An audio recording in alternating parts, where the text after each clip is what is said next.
Good morning and welcome to Executive Talks brought to you by ACCM. I'm Glenn, Chief Market Analyst here at ACCM. You might have noticed that gold and silver have both recorded historical highs in the past week. Of course, all-time high for gold and silver also marching past the $50 strong resistance level, the highest since 1980. So what's going on? Will this rally continue or face a major correction? To find out the answer, I have invited a very special guest to our conversation. He has more than 30 years of experience in the precious metals trading industry. He is also a seasoned leader and expert who has held managing director positions at major global financial institutions. He provided expertise to the World Gold Council in the launch of the gold ETF. Let's welcome Bob Gottlieb joining us from New York. Welcome to the Executive Talks, Bob. Hey, Glenn, thanks for having me. Great, Bob. So tell us what's happening with the precious metals, especially gold, going from sub $2,000 in late 2023 to over $4,000 as we speak. Yeah, it's been a major run and one that I don't think is near over. Uh, First of all, we had tremendous central bank buying. If you take a look in the last 5 years, central banks have added over 1,000 tons per year. Prior to 5 years ago, that quantity was under 500 tons. So they basically have stepped up to over double in the last 5 years. With that, I think if you look at the biggest part of the run, it's been subsequent to our new U.S. administration coming in. And what that basically has done is created a bit of fear among other countries with the U.S. And in addition to geopolitical fear that has been abundant around the world with Ukraine, the Middle East, and Asia, I think what's overriding this is more the economic uncertainties of the world in addition to the geopolitical. And clearly, our present administration has been flip-flopping, especially with tariffs and other economic policies. They've done a great job. Obviously, yesterday we saw the release of the hostages, and we could talk about that and geopolitical later. But the key is that countries are afraid of the U.S. and therefore they're diversifying away from the U.S. using gold as the major proxy and safe haven asset. Oh, cool. Thanks, Bob. So, as you've mentioned previously, that gold CBS are diversifying away from the US dollar. Are we at the end of globalization, or have we entered a phase of destabilization? Yeah, actually a question I've been bringing up in the last week or two is, are we at the end of globalization? And I think we are. And if we look at the patterns of buying of gold, especially, for instance, the ECB central bank, the central banks of the ECB have been buying gold for the last few years. They're raising the percentage of their gold reserves to their total reserves. And if you take a look, what the most amazing factor is that most recently the ECB announced that the number one holding is the dollar. The number two holding that used to be the euro.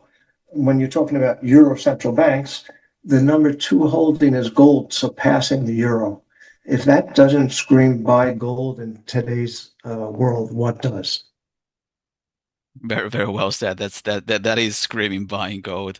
Um, right, so Bob. And another thing you've just touched on is that the ceasefire in Gaza and exchange of hostages, that has sort of taken some steam out of gold on Friday.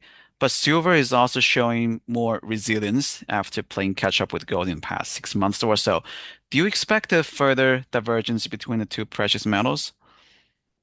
Well, I've been expecting a catch up to some degree with silver.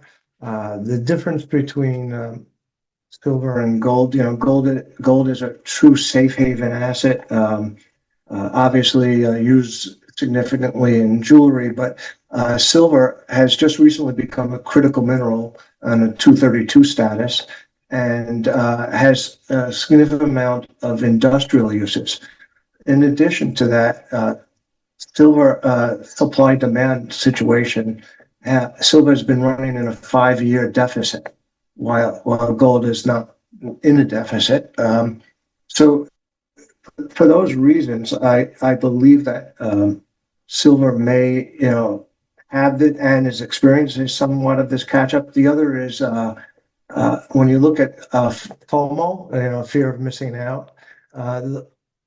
You have many that are in gold, but kind of missed out in the silver. So I think that that there's a good chance that we will see a catch up this year in silver to gold, but I don't believe that gold rally is far from over. That's great. That's probably still opportunities for people looking to long silver. And the next Yeah, question, sorry, Bob, go ahead. I'm sorry. The piece when you mentioned obviously the ceasefire in Gaza on Friday, yes, the market came off, but yesterday we had a tremendous rally, and it kind of made me think as I was watching CNN and release of the hostages that this rally is much more, I think, due to global economic uncertainty than it is of geopolitical. Because on a day like yesterday, you would have thought gold might have been down. President Trump signing a peace accord in Egypt and so forth. So it was interesting to see actually gold up on the day that the hostages were released. Thank you, Bob. So our next question, I guess, is the $1 million question that, historically, precious metals have experienced the longer bull runs compared to their equity counterparts. So during the 70s and 80s, gold prices had increased for nearly 10 years. But it is also evident that when macro factors ease, the corrections are also sharper and faster. Do you expect it to be the same case for this current cycle? I actually think that this gold run is different than any gold run we've ever experienced. And the reason for that is gold has always been a safe haven asset, but I believe today gold is the ultimate safe haven asset. A slight difference, but a very important difference when it comes to central banks and the holding of gold, and actually people's perception lately.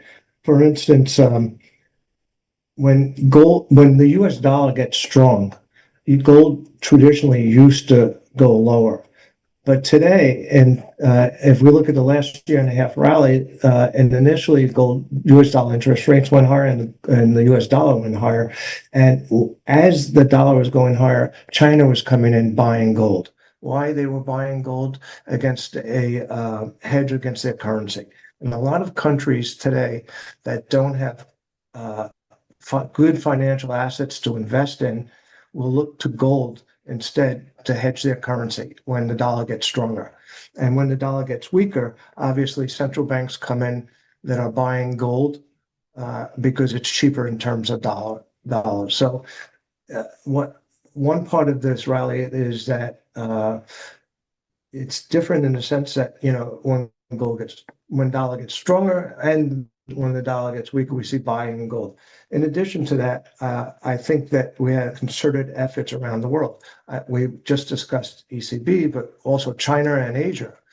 China has put in significant amount of policies recently to make China or try to have China become the third international hub in the gold market.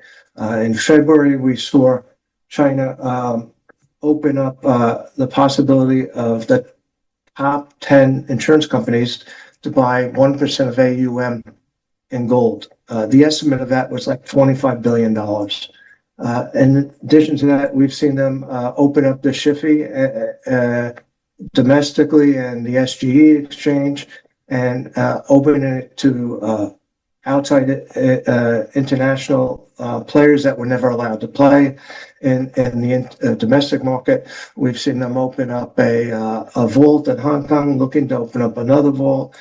China is trying to get central banks around the world to store gold with the country. So this is part of that deglobalization that I was talking about, as well as I believe that why this rally is far from over.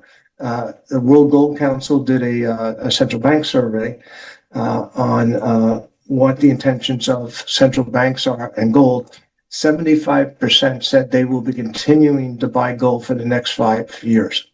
So this gold rally is so different because it's really making gold a major reserve in every country. And I think that with deep pockets of 18% of whatever's been produced in the world held by central banks, I think this rally is different. You have a lot of pundits like El Arian, Gunlack, Ray Dalio saying that gold is getting momentum trade. And finally, on the retail investor base, the the World Gold Council recommends 2 to 9% gold in your portfolio, and I've even seen some suggest as high as 20. But I believe that the focus this time is so different than it was. So I believe that has elevated gold status to the ultimate safe haven asset, and therefore this bull run will continue for a long time. Love that. Love that name, the ultimate safe haven asset. Thank you Yes, so much for your time and insights, Bob. you're quite welcome. It was great to meet you. Thank you. That's all we have time for today. But viewers, if you want to learn more about precious metals trading, Bob has a new book called Mastering Gold and Silver Markets: Insights from the Legendary Bullion Bank Trader. That book will be available digitally and physically. You'll find the link in the description below. Thank you for watching Executive Talks, brought to you by ACCM. Happy trading. We'll see you next time.